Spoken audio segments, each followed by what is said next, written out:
Hello friends, you're back with me, Jen the Taxidermy Witch, and we are talking, this is part 2, to Decoding the Thoth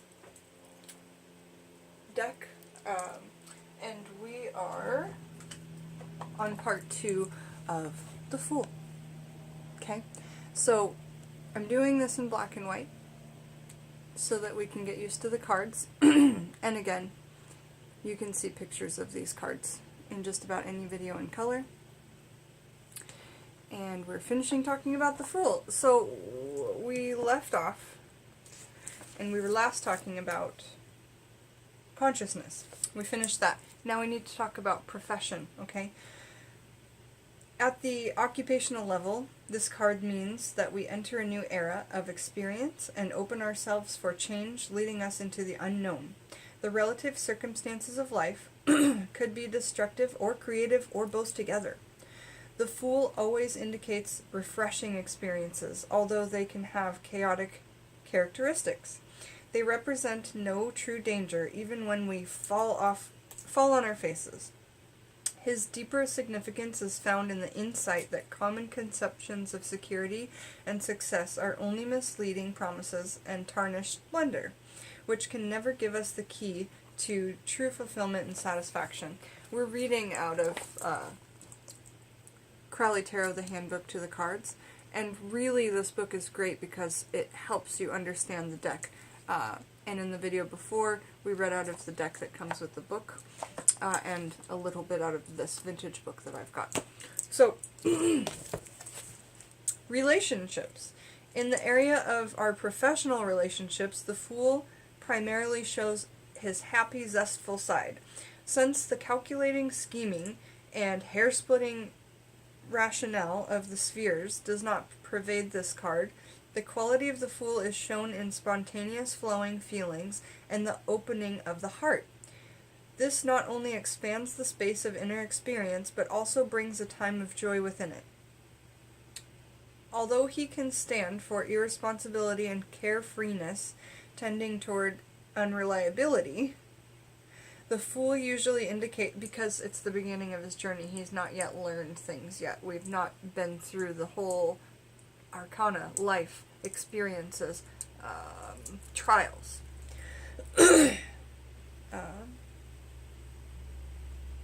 Darn it, where did I leave off?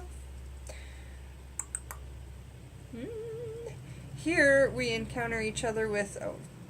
although he can stand for irresponsibility, the carefulness tending toward irrefallibility, the Fool usually indicates that we live life in a vital, high-spirited, and uncomplicated community. Here we encounter each other without reservation, are always prepared to newly discover another person, and to experience and learn to love him with his many faces.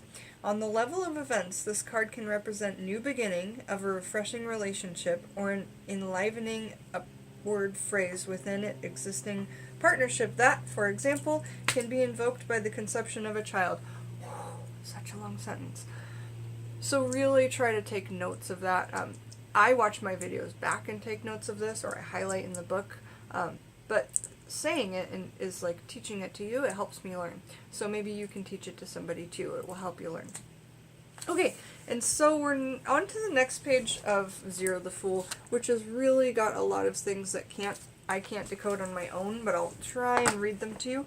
The archetype and symbols. The archetype, the world egg, the Uberos, or the number 0 as symbol of original totality, or the paradox that nothing is something. Letter. Alpha A, ox, plow, numerical value of 1. Alpha is the first of the 3 mother letters, alpha, mem, and shin. The contradiction is that it is given in the numerical value of 1, although the Fool represents 0. Crowley writes, the really important feature of this card is that the number should be 0. It represents, therefore, the negative above the tree of life, the source of all things, and its Kabbalistic 0. The tree of life.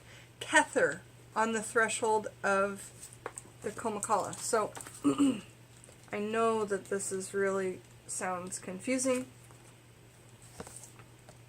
but I believe he's referring to this. And Kether, where's Kether? Well, this is the colors. There's also a cross that represents all the different areas, but he's saying that the Fool area is Kether, and I think maybe he's talking about this cross in here. Okay? There's a really great video on decoding the art of Crowley, and it's an hour or something. It's so, so good. Check it out on YouTube. Okay. I Ching. Wu Ching, or correctness, or innocence. Okay? The Ruin. Cosmic Axis, YR, is the 25th Haute Ruin of the original older Fulak, including the only 24 characteristics and symbolizing the axis or turntable in the cosmic plan of creation, in relationship to which all things must be set. Element is air, of the Fool card. The deities, the spirit of God moving over the face of the waters. Genesis 1-2. Or Morpheus, the world as a dream. Now, we talked about in the first video how this man is green. He represents Bacchus, Dionysus, Baphomet, and I believe one other, Kronos, the horn god of spring, Beltane. When you see this card in color, he's bright green and beautiful. Okay? Mythology. The chaos at the beginning of time in all creation, myths, Adam before the fall, tell Ellen Spugel, or Parfical, the pure Thor, who left in the Fool's clothing and became the king of the Grail at the end of his long search.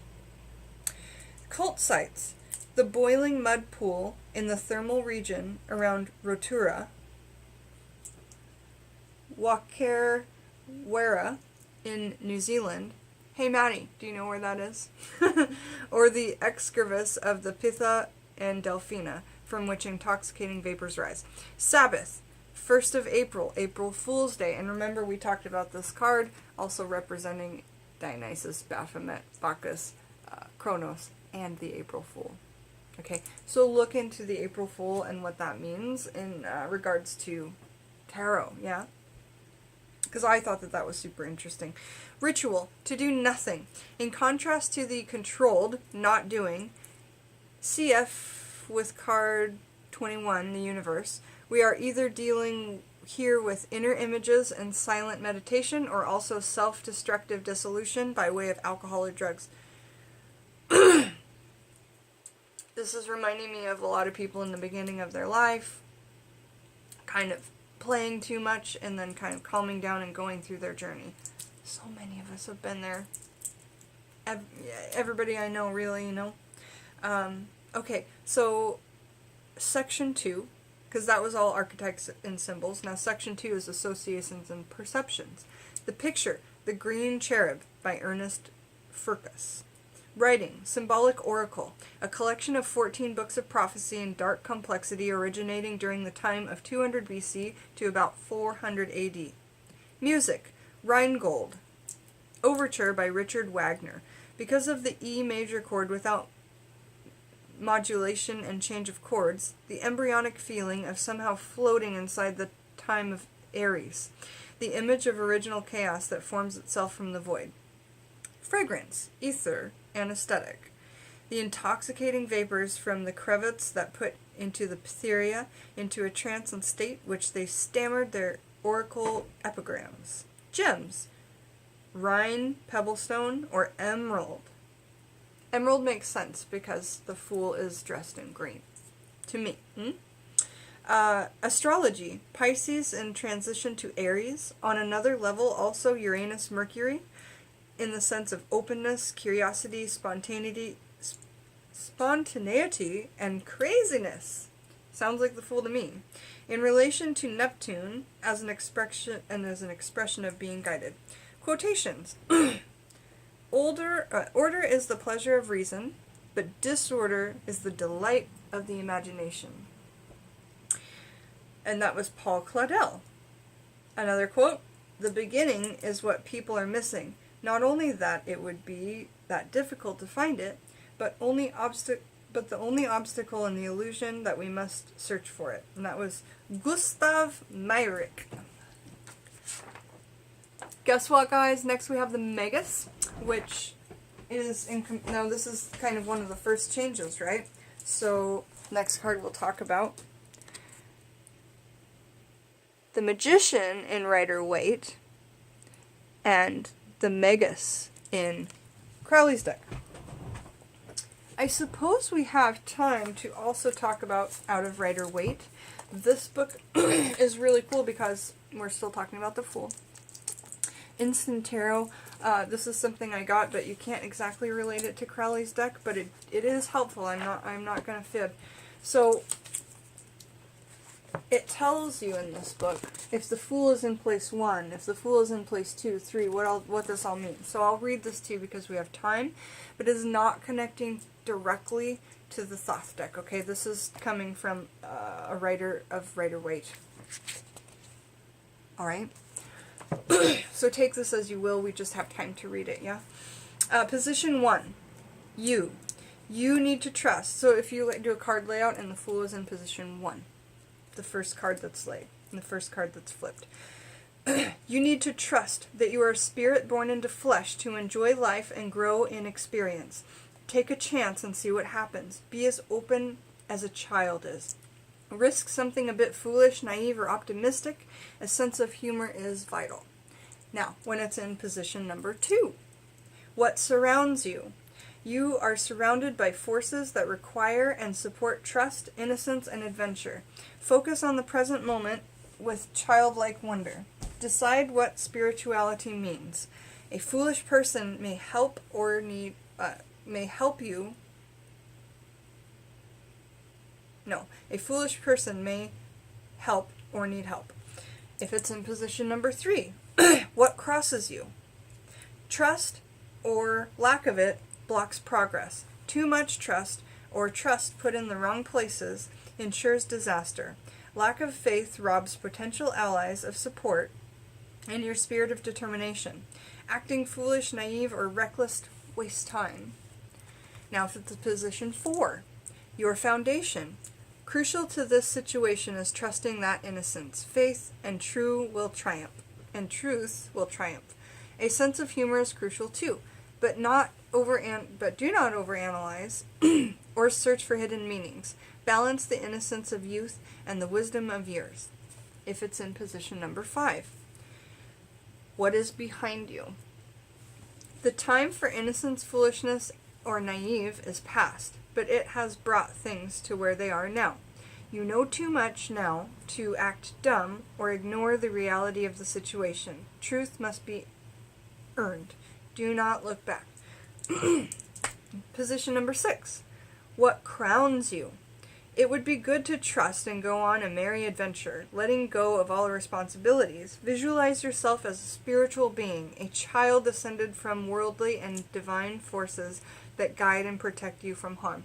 Over and over, this book is talking about imagine yourself as a child, and that just makes sense because the Fool card is 0. It's the start of a journey. You haven't, you need to go through something, yeah? All right, now if it's in position number 7, what is before you? You will soon encounter or have to act as a person who knows how to trust and inspire trust. A major new cycle or adventure will begin. Look at each event as if it's the first time. Enjoy and learn from it. Go with the flow. I like that a lot. And that's like when I came back to my work after so long. I had been there for, 8 years, and I worked there for 8 years before that, and now I'm back. It's like I'm just starting over and like letting go of all that old crap and just trying to make it anew, because you know what? If you go into work and you're happy every day, you will spread happiness, you will spread joy, and the people around you, they can't be mad at you if you're smiling all the time, even if they're yelling at you and you're like, hi, I work at a Japanese restaurant, don't forget things, don't eat, hi, like, okay, I got it, I'll try, start us anew. Okay, so, position number 8, how to present yourself. Present yourself as being as trusting and innocent as a newborn child. Again, a child. Have no fear. Look at the situation as if it's for the first time. Again, display your sense of humor and insist that others not take themselves too seriously. I love that. Oh, how foolish. So again, next we are on to the Magician versus the Magi. Decoding Crowley's Thoth Tarot, and I'm really hoping that we do have time in the next video to get all the way through to the Magi, that book we just read out of, because I think it's cool to compare the decks, because Thoth deck is a really common deck. It was put out in 1942, the artwork started in 1938 or 7, I believe, and I don't know why, but I'm always drawn to things that are developed around that time of World War II, because people's minds were in a really different place. I mean, we can't even imagine. And the art that came out of that, like Salvador Dali, Lady Frida Harris, I mean, this stuff is flipping amazing to me. So, come back with me, Jen the Taxidermy Witch, while we talk about Aliester Crowley's Thoth deck, and we get through it a bit and understand it a bit, especially from this book, which is so gorgeous and so beautiful, written by Aliester Crowley and Lady Frida Harris, and then it's translated from the German. So, thank you, and I will see you back. Bye-bye, my friends.